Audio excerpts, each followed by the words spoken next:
Pernahkah Anda menyadari bahwa insting pertama manusia ya saat melakukan kesalahan besar itu bukanlah datang dan minta maaf? Oh, sama sekali tidak. Benar kan? Insting pertama kita itu justru bersembunyi dan menyalahkan orang lain. Dan tahukah Anda, anatomi dari blame game atau permainan lempar tanggung jawab ini ternyata bukan penemuan sosiologi modern. Pola ini sudah dipetakan secara presisi ribuan tahun yang lalu. Dan yang lebih mengejutkan lagi, pola tersebut justru dianggap sebagai akar dari hampir semua krisis eksistensial yang kita alami hingga hari ini ya. Tepat sekali. Nah, hari ini dalam eksplorasi mendalam kita akan membedah sebuah dokumen teologis yang jujur saja sangat provokatif. Judulnya Kejatuhan Manusia dalam Dosa, karya Abinel Kolo. Tesis utama yang diajukan oleh Kolo ini sangat tajam. Dia bilang umat manusia pada hakikatnya tidak sedang sekedar sakit atau kehilangan arah. Melainkan secara spiritual mati di dalam dosa. Betul, mati. Kita diklaim sudah kehilangan kapasitas untuk menyenangkan Sang Pencipta secara mandiri, dengan kekuatan kita sendiri. Dan untuk Anda yang sedang mendengarkan sesi kita hari ini, saya sangat menyarankan Anda untuk menyimak analisis ini dengan saksama. Karena begini, terlepas dari apapun latar belakang keyakinan Anda, apa yang akan kita bahas di sini menawarkan sebuah studi psikologis dan literatur yang memukau tentang konsekuensi melanggar batasan dan bagaimana rasa bersalah itu bekerja dari dalam keluar. Yang sangat menakjubkan di sini adalah pendekatannya menurut saya. Karena dokumen ini tidak berfungsi sekedar sebagai ya semacam kumpulan aturan moral biasa atau teks agama yang dogmatis gitu. Iya, bukan sekedar perintah jangan begini, jangan begitu kan? Iya, tepat. Sebaliknya, teks ini ditulis menyerupai sebuah cetak biru struktural. Jadi kalau itu memetakan anatomi kegagalan manusia secara terperinci. Dia menelusuri efek dominonya yang secara sistemik menghancurkan tatanan awal, lalu memaparkan rencana penyelamatan historis yang dieksekusi secara sangat bertahap.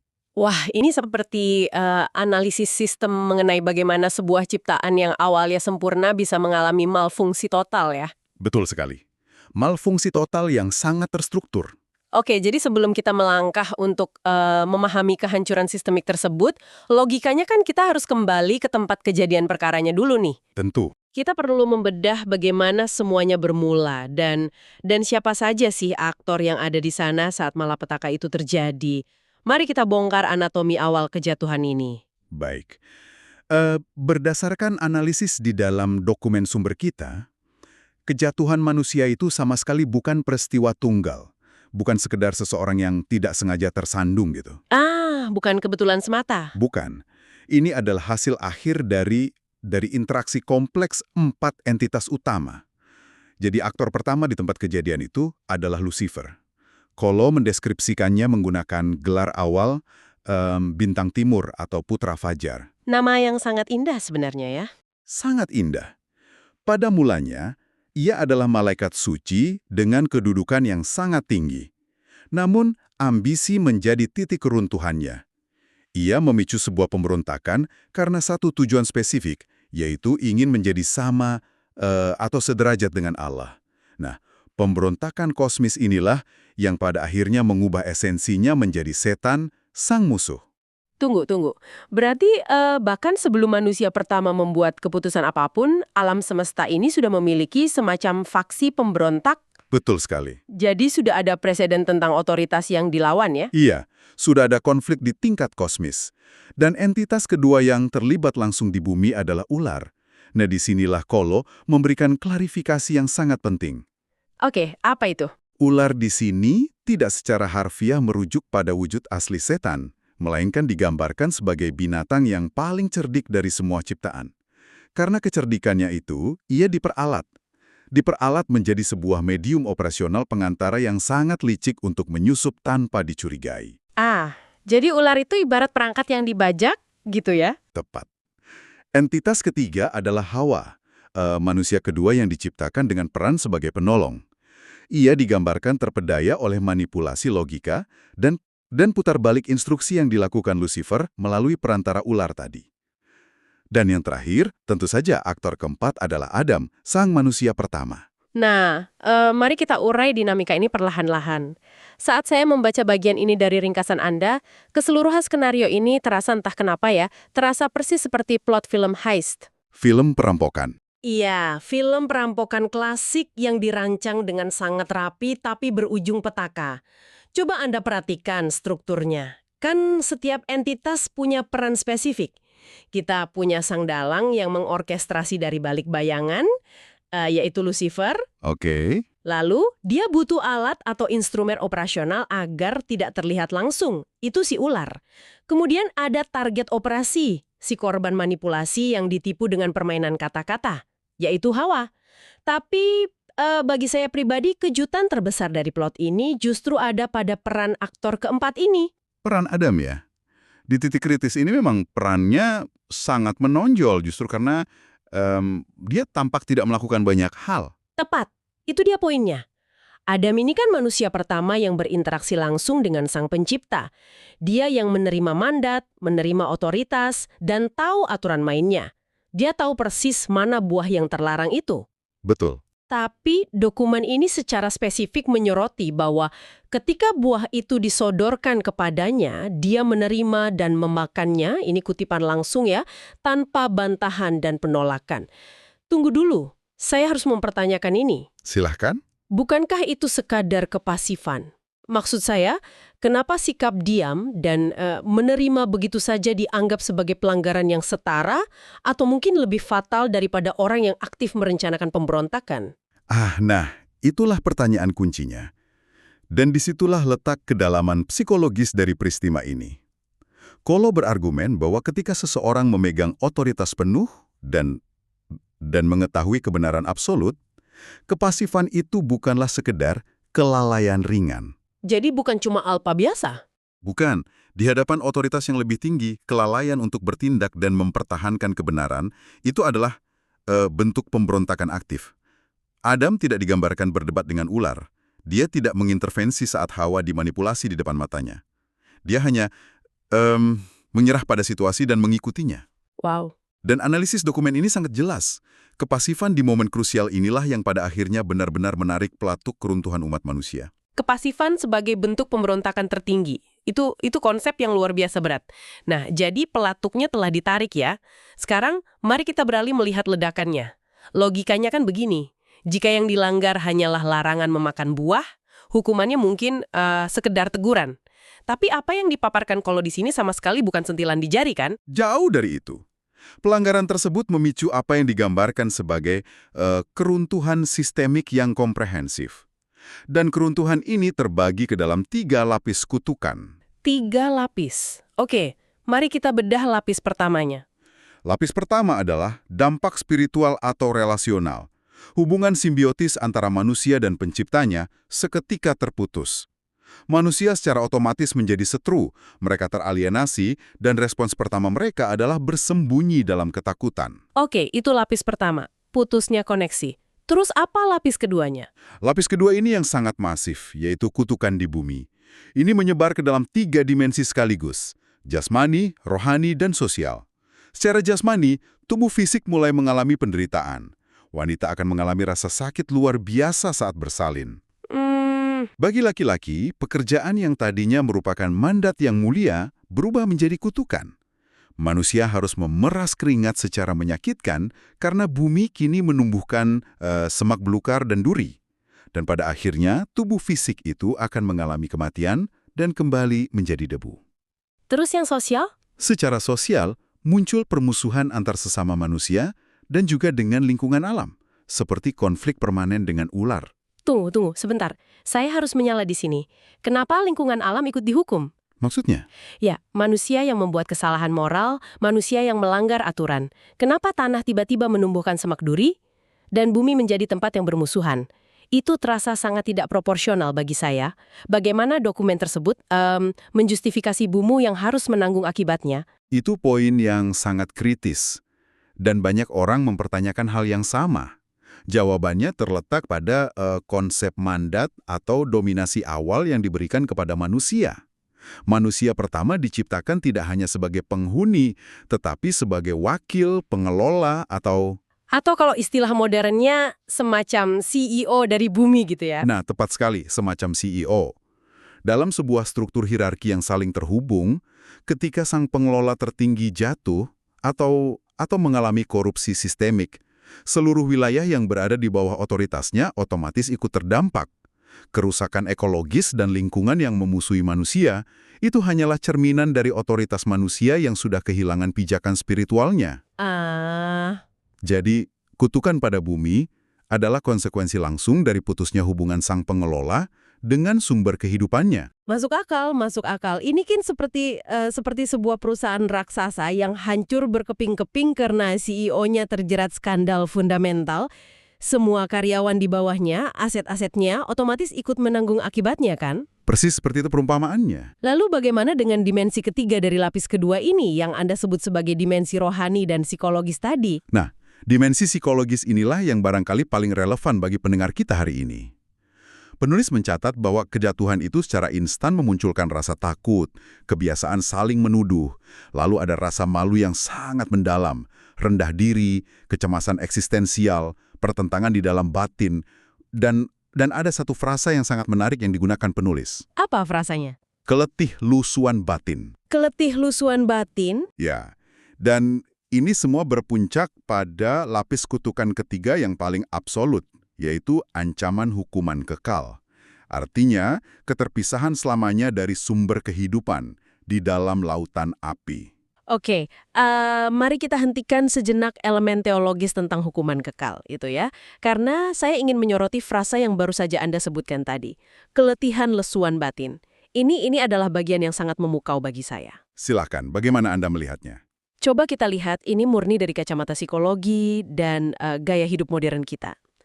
Seringkali kan, budaya self-help atau pengembangan diri zaman sekarang melihat kelelahan mental atau burnout itu sebagai masalah manajemen waktu saja.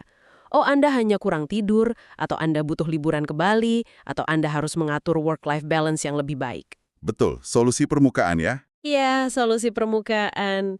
Tapi, dokumen kuno yang sedang kita bedah ini memiliki diagnosis yang jauh lebih radikal.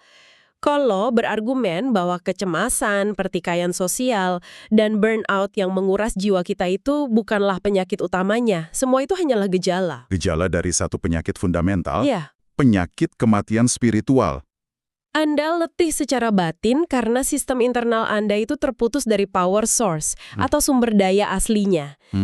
Dan mari kita bicara soal blame game atau lempar tanggung jawab tadi. Begitu kesalahan fatal itu terjadi, apa yang pertama kali Adam lakukan? Dia langsung menunjuk dan menyalahkan Hawa. Dan secara implisit dia sebenarnya menyalahkan Tuhan dengan berkata, perempuan yang engkau tempatkan di sisiku. Luar biasa. Dia bilang, ini salah perempuan itu, dan karena engkau yang memberikannya padaku, maka ini juga salahmu. Ya, strategi defensif. Lalu Hawa juga menyalahkan ular. Perilaku defensif ini sama persis dengan kehidupan kantor modern, bukan? Jika sebuah proyek besar gagal total, insting pertama karyawan itu bukanlah evaluasi diri ya. Insting pertamanya adalah menyembunyikan kegagalan itu. Ya sama seperti mereka menyembunyikan diri dengan daun ara.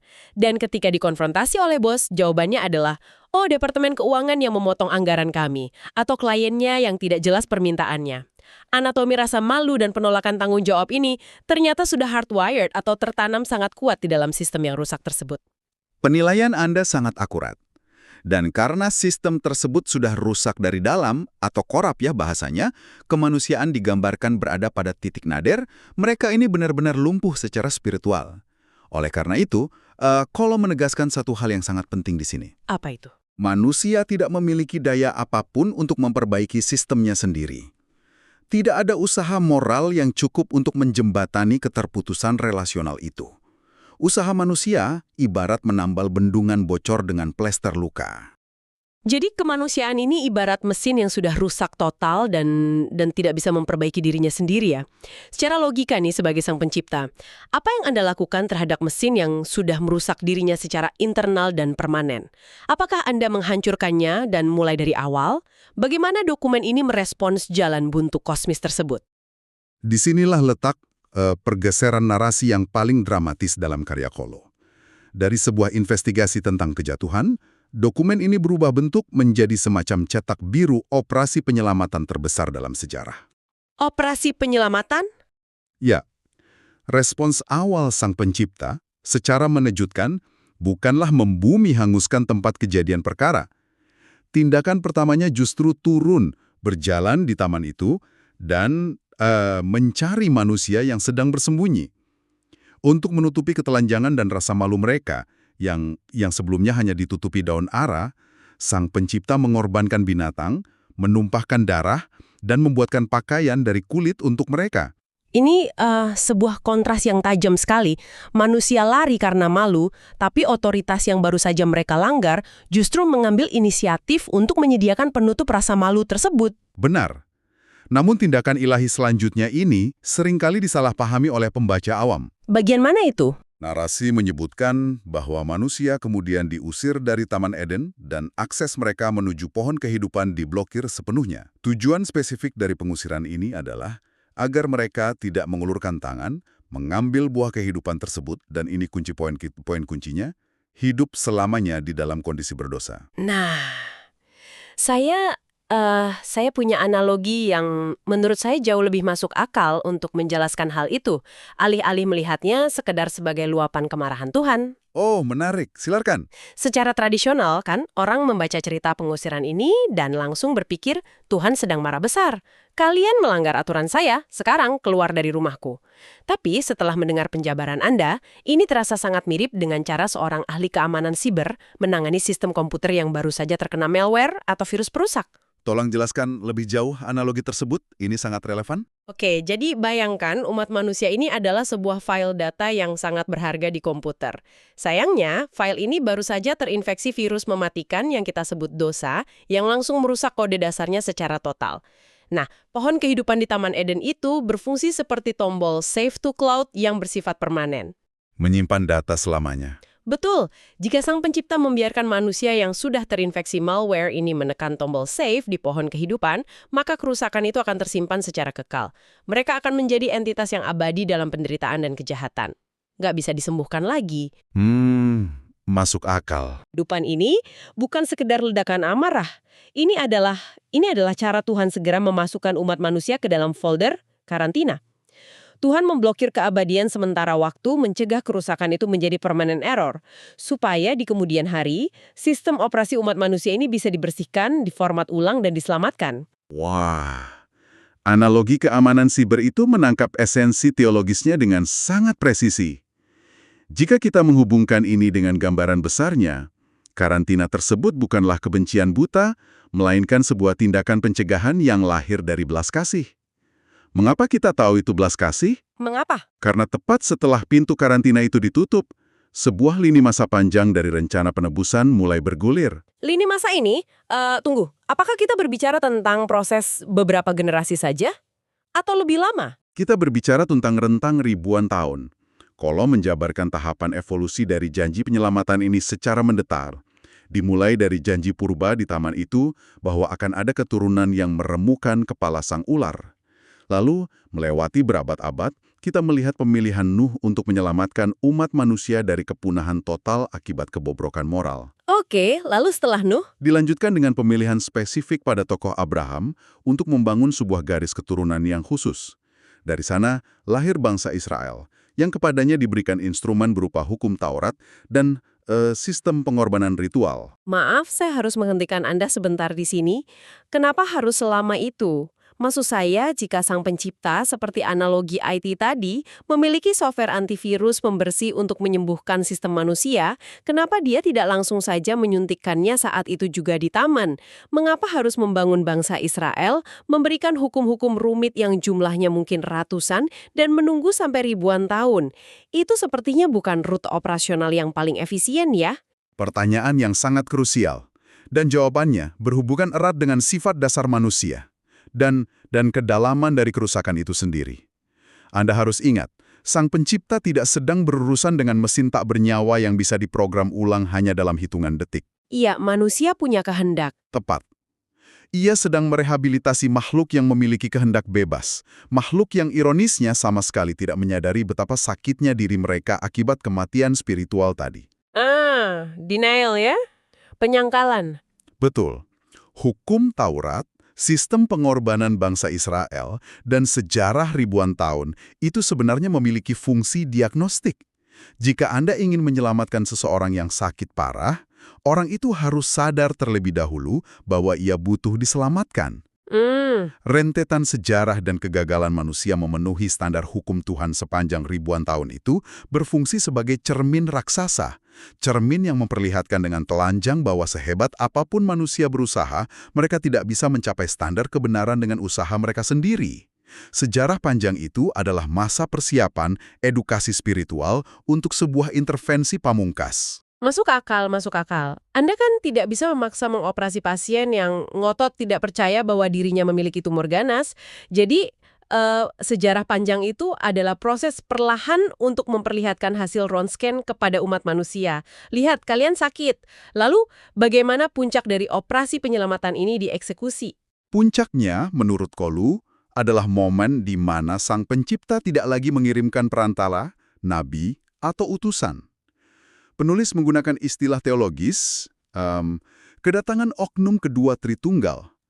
Bagi pendengar kita, cara paling sederhana untuk memahami konsep ini adalah Tuhan sendiri yang pada akhirnya melangkah masuk ke dalam realitas ruang dan waktu kita, mengambil rupa sebagai manusia, yaitu Yesus Kristus. Tuhan yang turun tangan langsung. Iya. Ia menjalani kehidupan taat yang gagal dilakukan oleh Adam pertama. Dan ia menanggung beban penuh dari kutukan kematian itu di kayu salib. Ia menjadi penebusan itu sendiri, bangkit, dan memberikan sebuah kepastian historis bahwa ia akan kembali untuk merestorasi tatanan yang rusak, yang di dalam teks sering disebut sebagai pendirian kerajaan milenial, sebuah masa restorasi utuh di mana bumi dan isinya dikembalikan pada kesempurnaan seperti desain awalnya. Luar biasa, ini benar-benar sebuah saga epik. Kita berbicara tentang sebuah kerusakan yang melibatkan intrik kosmis, disusul dengan kutukan universal yang mengubah struktur biologi manusia dan alam, lalu ditangani dengan rekayasa sejarah peradaban selama ribuan tahun, yang pada akhir berujung pada pengorbanan Sang Pencipta itu sendiri. Ini bukan sekedar perbaikan minor, ini adalah operasi skala semesta. Skalanya memang sangat tak terbatas. Yang justru membawa saya pada sebuah kebingungan baru sekarang. Apa itu? Begini, jika seluruh drama sejarah ini begitu berat, begitu kompleks, dan melibatkan pengorbanan ilahi yang tak terbayangkan, bagaimana mungkin semua ini berdampak praktis pada Anda dan saya di masa sekarang? Apa yang dituntut dari manusia modern agar perbaikan sistem ini bisa teraplikasi pada kehidupan kita secara individual? Syaratnya pasti sangat berat, kan? Nah, disinilah dokumen karya Kolo ini menyajikan ironi terbesarnya. Terlepas dari kerumitan nubuatan, hukum, dan sejarah yang memakan waktu ribuan tahun, tujuan akhir dari semuanya adalah agar tidak seorang pun dibiarkan binasa secara permanen. Status baru yang ditawarkan meliputi pendamaian total, penebusan dari kematian spiritual, kemerdekaan sejati dari perhambaan dosa, dan terciptanya tatanan batin yang baru, di mana damai sejahtera menggantikan keletilesuan tadi. Sangat komprehensif ya. Tapi bagaimana seseorang mendapatkan status baru ini? Syaratnya apa? Penulis menegaskan bahwa tidak ada harga fisik atau persyaratan moral yang dituntut untuk membayarnya. Hanya ada satu syarat tunggal yang sangat revolusioner. Satu syarat, cuma satu. Apa itu? Percaya, hanya menerima dan mengimani kerja keselamatan yang telah diselesaikan secara sepihak oleh Allah melalui Kristus. Titik. Hanya itu, percaya. Tunggu, saya benar-benar terpesona oleh kontras atau juxtaposisi yang ekstrim di sini. Di satu sisi timbangan, kita punya beratnya dosa, sistem penalti yang seolah menghancurkan galaksi, dan saga sejarah yang epik. Tapi di sisi timbangan lainnya, mekanisme penyelamatan bagi setiap individu dibuat sangat minimalis dan sederhana. Hanya menuntut sikap batin, percaya. Seolah-olah Sang Pencipta ini tahu bahwa kita benar-benar sudah bangkrut secara spiritual, sehingga ia tidak memungut biaya apapun. Filosofi di baliknya memang tepat seperti itu. Kembali ke poin di awal bahwa umat manusia secara hakikat mati di dalam dosa. Mari kita pakai analogi lain ya. Boleh. Jika Anda dihadapkan pada korban yang tenggelam di tengah badai samudra, dan orang tersebut sudah sepenuhnya kehabisan tenaga, ototnya krem, paru-parunya mulai terisi air laut, dia sudah mau tenggelam. Anda kan tidak bisa berteriak dari atas kapal untuk memberinya instruksi berenang. Iya, jelas tidak bisa. Dia akan mati. Dia tidak punya kapasitas lagi untuk berenang. Sang penyelamatlah yang harus terjun, berenang mendekatinya, memeluknya, dan menanggung semua beban untuk menariknya ke darat. Syarat dari orang yang tenggelam itu hanyalah berhenti meronta, membiarkan dirinya ditolong, dan percaya pada sang penyelamat.